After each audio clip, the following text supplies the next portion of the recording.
What we've been doing with this series, Fresh from the Garden, is we've been looking at a passage of a letter that an early Christian and leader wrote to a church startup, much like ourselves, in the first century, shortly after Jesus died and resurrected. And he wrote this letter talking about this portion, talking about what a life looks like that's pursuing the ways of Jesus. And this little passage we call the fruit of the Spirit. And I want to go ahead and put it up there. And this is what we've been talking about. We come back to this every week, and it says, but the fruit of the Spirit produces this kind of fruit in your lives: love, joy, peace, patience, kindness, goodness, faithfulness, gentleness, and self-control. There is no law against these things. So we've been talking about this the past several weeks, and today, as we wrap up this series, we're going to be talking about faithfulness.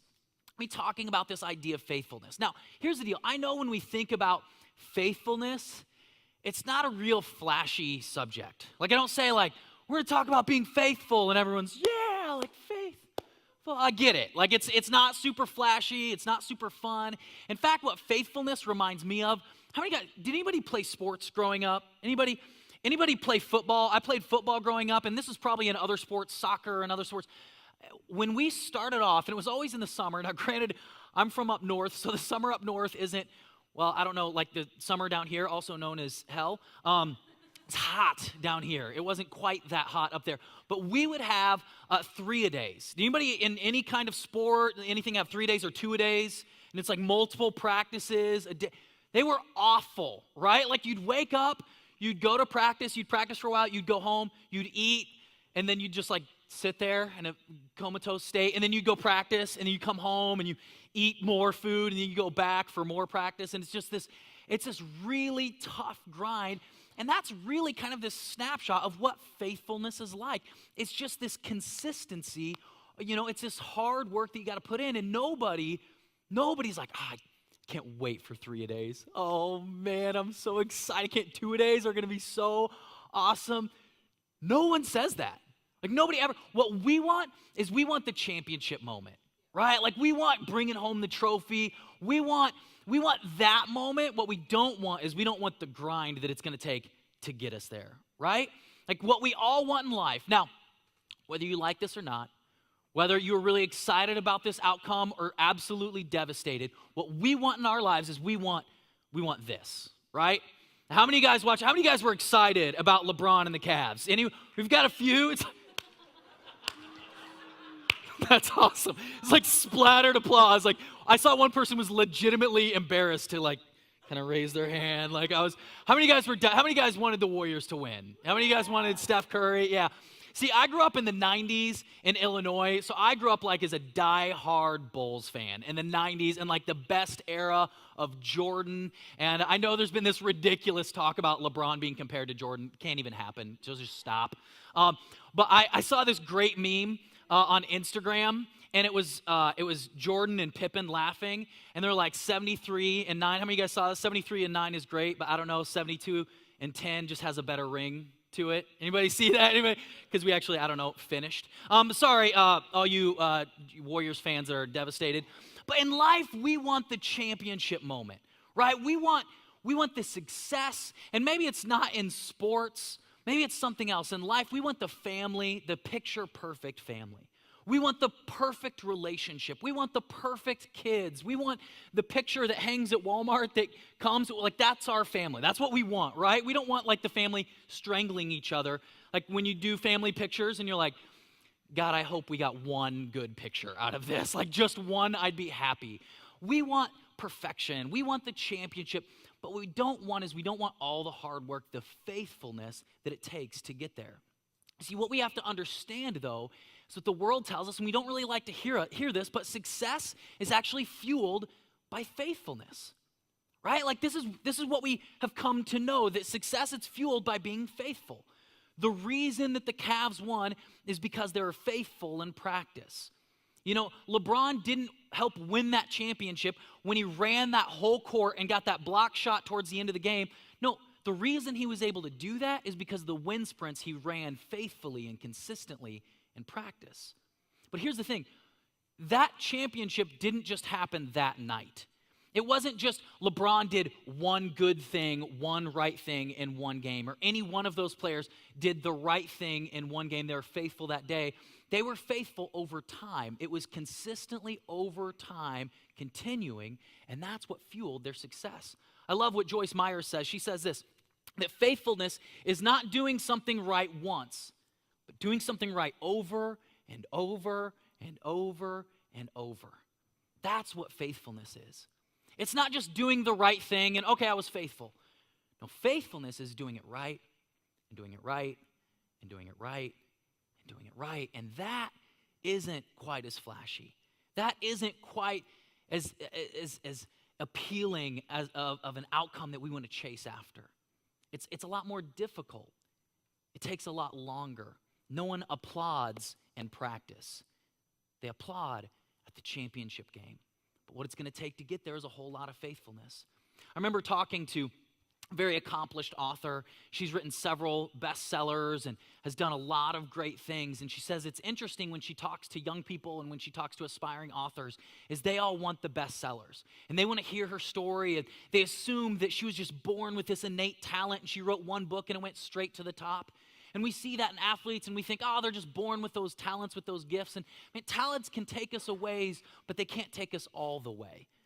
And she says what made her great is a whole lot of time of writing stupid little articles that were on page 5 and 6 of newspapers. She talked about a time that she took every writing job she could and she wrote reviews for a living. And she'd make $1 or $2 per review and she would just write reviews on different books, on different products, on different things, and she would hone her craft there. She says, everyone wants the bestseller. Nobody wants to write a review for $1.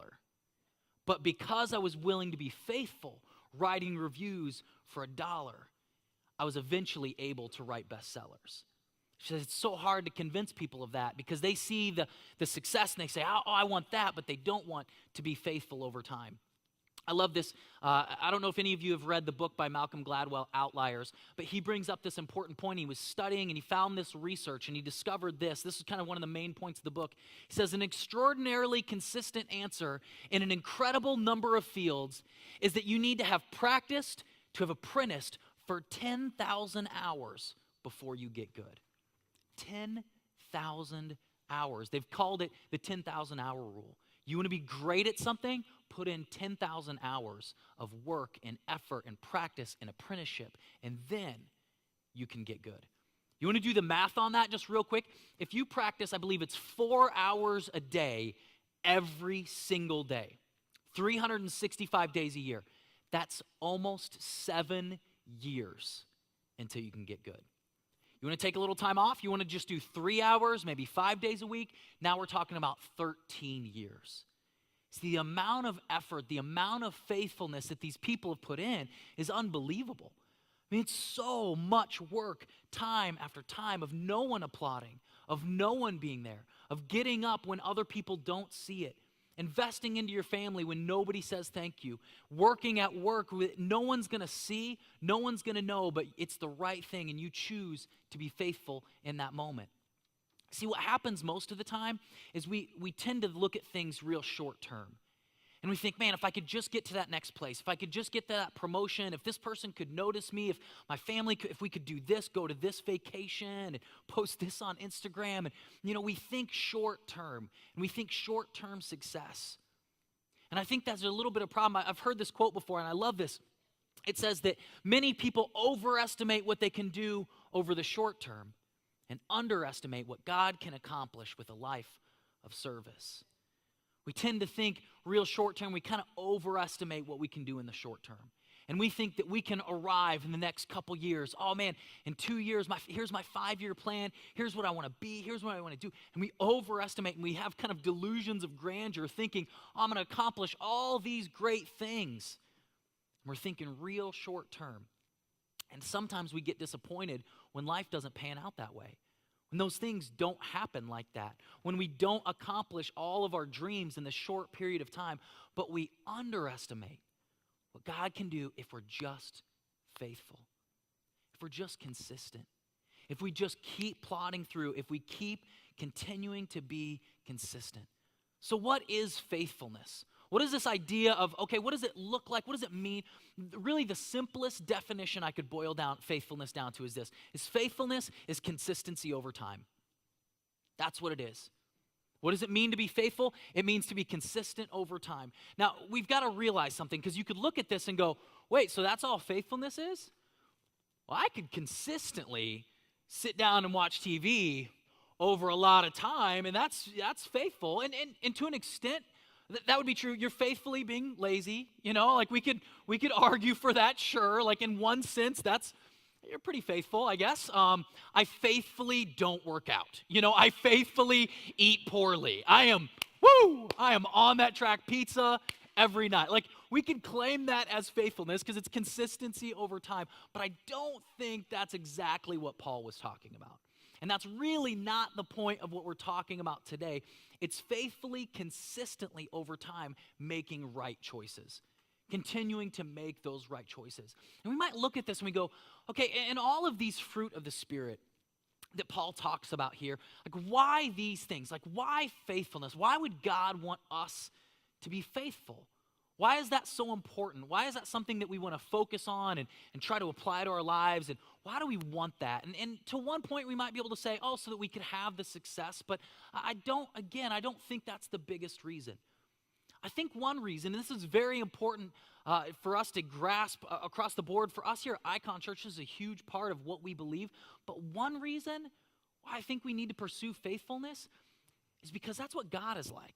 And every single one of these things, as you look at the fruit of the Spirit, that's what the character of God is like. God has been faithful with me. He's been faithful at times that I've been faithful. And guess what? He's faithful even when I'm not faithful. He is consistently faithful. And what God has asked us to do is that we as Christians, we want to represent God. And that's one of our core values here at Icon Church, is we believe that God is good, so we want to be good to our community. We want to be a blessing and a benefit because God is a blessing to our lives. We want to be faithful because He's faithful. And we want to be able to tell people, hey, listen, all this stuff, this isn't about me. This isn't like how great you are. Man, God's been faithful in my life, so I just try to emulate that. I'm just trying to be faithful because He's faithful. And it's an opportunity for us to point people back to God, and that's one reason. But another reason is in those faithful moments, in that consistently making right choices over time, God changes us. He moves in our lives more than what we realize. I love what Oswald Chambers says. He says this: what we call crisis, God ignores. And what God reveals as great critical moments in a man's life, we look on as humdrum commonplace. So you might be sitting at work, just grinding away, thinking nobody notices, nobody cares. This is just humdrum commonplace. There's nothing exciting happening. There's nothing riveting. And God looks at that as a critical moment. Because what are you choosing to do in that moment? Are you living with character and integrity in that moment? Or are you taking shortcuts? Man, at home, it might just kind of be boring. It's not the exciting time where you're looking for a new house or you're looking to buy a new vehicle or you're about to have another kid. And you might just think, man, this is just kind of life. I wake up, I eat, I go to work, I come home, I eat, I go to sleep, and I rinse and repeat. And it's just boring. You might look at that and think like it's the critical moments that are real important. And God says, no. What's really important is what you choose to do in your everyday life. And that's when God is able to move the most. It doesn't mean that He always does. He's able to. See, His ability is limited by our choice. Are we going to invite Him into those humdrum, commonplace moments? Are we going to realize, hold on, like I can grow in this moment, in that humdrum, commonplace? You see, the crisis moments of life, it doesn't take a whole lot of character to be real spiritual in crisis moments. How do we know this? Every time you see red and blue lights behind you when you're driving in a car and you pull over, you get real spiritual, right? You start praying, like maybe you haven't prayed in days and you're getting pulled over. Oh God, please no. Please let it be a tail light that's out. Please, Jesus, I won't ever speed again. God, I promise if I get out of this ticket, never again will I speed, right? Like we all pray in moments like that. When crisis happens, Of course, like we all become real spiritual then. Our crisis, when we go to God in a crisis moments, it shows that we really genuinely do believe God and see him for his character and that he does care for us and he's there. But if we can go to him in the common, everyday moments, it shows that we legitimately have dependence on him, that we want him to be a part of our life, not just in the crisis moments, but in the everyday. Oswald Chambers also says this. He says, when we become spiritual, we discern that God was in the humdrum commonplace and we never knew it. When we can stop and pull back and say, God, I realize that you're in the everyday and I want to choose to be faithful with what I have. See, this is why it's important to have this quality in our life. This is why we need to allow this to become a fruit in our life. It's because this is what enables us to grow. This is what enables us to be consistent in life. You see, if you want to grow spiritually, you might be in this place and maybe you're new to church. Maybe you're new to Jesus and Christianity and you're wanting to know, okay, so what do I do? What's next? Learn to be faithful in really simple things. Learn to be faithful in your devotion to God. If you want to grow, if you want to become spiritual, then take some time when you're driving to work this week and talk to God. Just invite him into your life. Tell him what's going on in your life. Talk to him like you would talk to a friend. If there's something difficult in your life, talk to him about that. Take time. Maybe instead of just listen to random music, maybe you put on a podcast or something that you can learn something from spiritually, or maybe you put on some worship music like you heard the band play beforehand. And you just take some time to dwell on God. You learn to be faithful in that. And then, if you want to discover more what God is like, again, if you want to become spiritual, it's realizing God's in the everyday. It's taking time to open up a Bible. Say, God, I want to learn about your character. I want to learn about who you are so I can become more like that, so I can reflect that to other people, so I can show other people what you're like. It's when we can become faithful in really simple things. Like I said from the beginning, this is nothing flashy. This is nothing that people cheer about like, oh yeah, faithfulness, consistency, right choices, yay. But it's these things in the same way that nobody cheers in practice. Nobody cheers in the 3-a-days. But it's those things that get us to success. It's those things over time, a life of faithfulness. It's those things that will lead us to a spiritual life. I love this quote. This is one of my all-time favorite quotes by Henry David Thoreau. He said, if one advances confidently in the directions of his dreams and endeavors to live a life which he's imagined, he will meet with a success unexpected. When? In common hours. In just real common hours. When will you find that success? You'll find it in common hours. In times that you didn't expect it. That's when you'll stumble across success. It won't be this highlight reel moment. It'll be this moment that God just starts to move in your life and you'll find success there. There's this passage in this a book called Hebrews that we find in the Bible. And there's this chapter, it's talking about all these great people and things that they did and their faith. And it's talking about kind of a different kind of faith, not exactly faithfulness, being consistent, but these people were believing God for great things. And they were trusting God and they were taking steps of faith. And many people call it God's Hall of Faith. And it's these people that did great things throughout the history and these great things. And it's all these awesome things. And we look at that and go, man, how cool would it be to be named in that list, right? How awesome would it be to trust God for huge things and to be listed for all eternity in something like that? It would be pretty incredible. And at the end of this passage, there's this verse that I want to highlight. It says this, these were all commended for their faith, right? Like, wouldn't we want that? And wouldn't you want to be commended for your faith, I don't know, in the Bible, right? That'd be a pretty big deal. That'd be pretty exciting. But then there's this like really troubling line that comes right after that. I wish there was like a period right there, but then it says, yet none of them received what had been promised.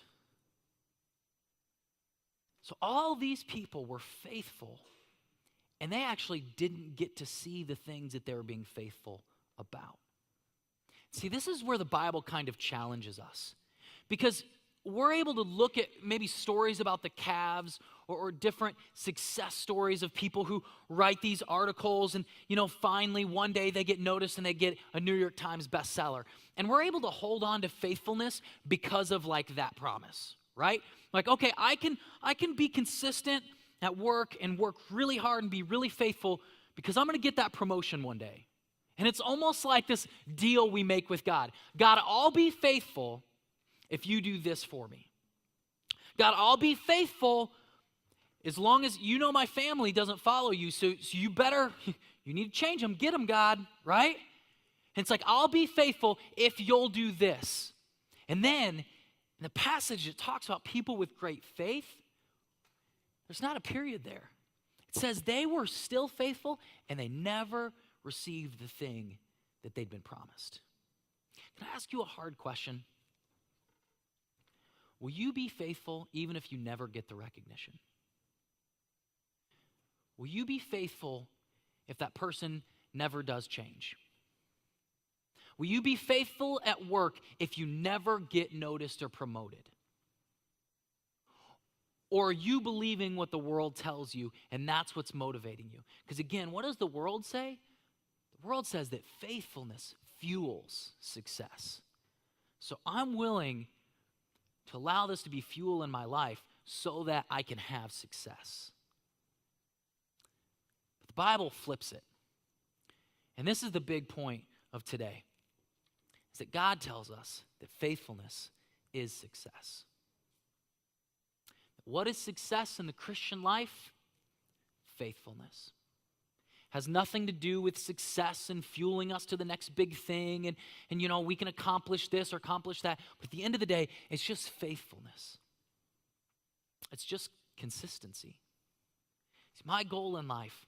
And I may not accomplish what others have accomplished, but man, if I can just be faithful, if I can love my wife more today than I did yesterday, if I can be a better dad, if I can be more consistent with my kids tomorrow than I am today, if I can be faithful and faithfully pastor the greatest church in the world, Icon Church, man, if I can do that with my life, that's success.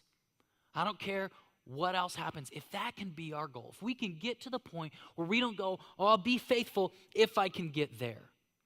Oh, I'll be faithful if I get that promotion. I'll be faithful here, God, but you better bring that guy or that girl down the road because I'm not having this like forever. Like, I'll be faithful if. God says what success is it's just being faithful. You see, this is why, again, we don't want to cheer for this, right? Because what if, like, you showed up for 2-a-days and your coach was like, this is it. Like, there is no championship game. In fact, there is really no game you get to play in. It's just practice every day. Like, no game, no championship, no challenge. You're just running wind sprints, right? Like, every day. No one wants to sign up for that. That's difficult. And I want to be honest here at Icon Church. There's a lot of places that preach, oh, if you do this, then God will give you all these great things. And I want to be honest that sometimes you do a lot of consistent, faithful things, and it never pays off in this world by our human standards and our human perspective. We look at it and we go, but God, I've been faithful. Aren't I going to get that job? Isn't this going to happen? And God says, I just want you to be faithful.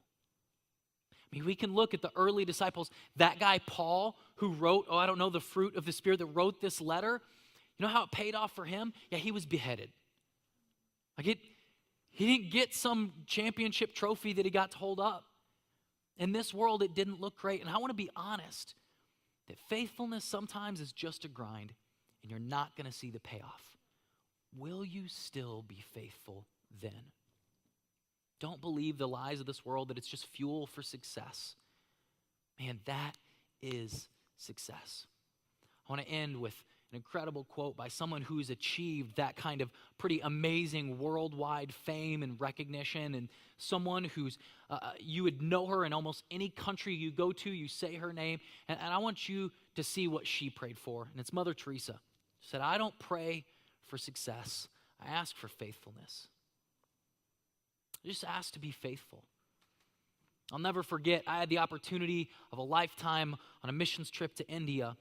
And we went to Mother Teresa's home for the dead and dying, where she spent 99% of her life. And you see, we see her on microphones and these different national things, but what she did most of the time is she lived and worked in Calcutta, India. And we went there, and there was just people, and what she saw across her country, across this country, she wasn't even from there. She saw people dying without dignity on the streets, people being unloved and uncared for, and she opened a home to care for people while they died. That was it. She'd wash their sores and care for them and love them and give them respect as they died. That was her life. She just asked for faithfulness. She didn't pray for success. She didn't pray for the Nobel Peace Prize. She didn't pray to be recognized. She just asked to be faithful with what God had given her. As I went there, I was so shocked that she'd actually died just a few years before, and it blew me away. Like, if she would have been alive, she probably would have been there. I mean, all the other nuns were working, and they were cleaning the cots and the beds that day and cleaning some of the patients, and it just struck me that had she been alive, she probably would have been right there next to him, because that's what she did, because she was just faithful. What if we could pray like that? What if our prayers began to look a little bit more like that? Instead of praying for success, instead of praying for our family to reach this pinnacle or to get this job or to, find this person or whatever, and we prayed for all those things, we just prayed, God, let me be faithful. May I just be faithful with whatever I have. Maybe you wish it was more, maybe you wish it was different, but it's what you have. What if we're all just faithful with that? So here's the deal. I don't know where you're at today. I don't know what's going on in your life. I don't know what this next week or this month holds for you, but I want to challenge you. Could you just be faithful? Could you just be faithful with where God has you? Could you just be faithful with what you have right now? With your friends, your family, your loved ones, your job, school. What does it look like to be faithful? I want you just to begin to process, what does it look like for me to be faithful at work? What does it look like for me to be faithful at school, with my spouse, with my kids, my parents, my brothers, my sisters? What does faithfulness look like right now? And what if we all just aspire to that? What if we could all have the grace and the courage to pray like Mother Teresa? God, I don't ask for success, I just pray for faithfulness. See, I believe that it's a life lived like that that does change the world. I think the reason everyone took notice of someone like Mother Teresa is it was so radically different. I think our community would change if we could grasp onto this idea of faithfulness. I believe it's in those moments that God would change our lives, that we would become more like him, and that we could inspire more people to look at Jesus and say, man, what is it that's different about him? And they'd enter into a relationship with him if we could just be faithful and point people back to him. That is the definition of success for us as followers of Jesus. That's why it's important. That's why it's so big. So let's do this. I'm going to go ahead and close in prayer. I'm going to pray for that very thing, and I ask that you in your own way would say a similar prayer and would just ask God to be faithful with what you have. Let's pray. God, in a world that's an immediate give me now microwave reality TV culture that wants it and wants it now, God, we don't ask for success, but we pray for faithfulness. May we be faithful with what we have. May we be faithful with where we are. God, I pray that in this moment that we would invite you in to change our lives, that we would look at this humdrum, commonplace time and acknowledge that you're right here in the midst of it and you want to change us. So God, we invite you into that. And right now I pray that you would speak to every person here, God, and show them what it looks like to be faithful this week, to be consistent, to make right choices consistently over time, become more and more like you. God, we thank you because you're faithful. You were first faithful in our lives. So God, may we respond in kind. Lord, we thank you for all these things, and we pray this in your name. Amen.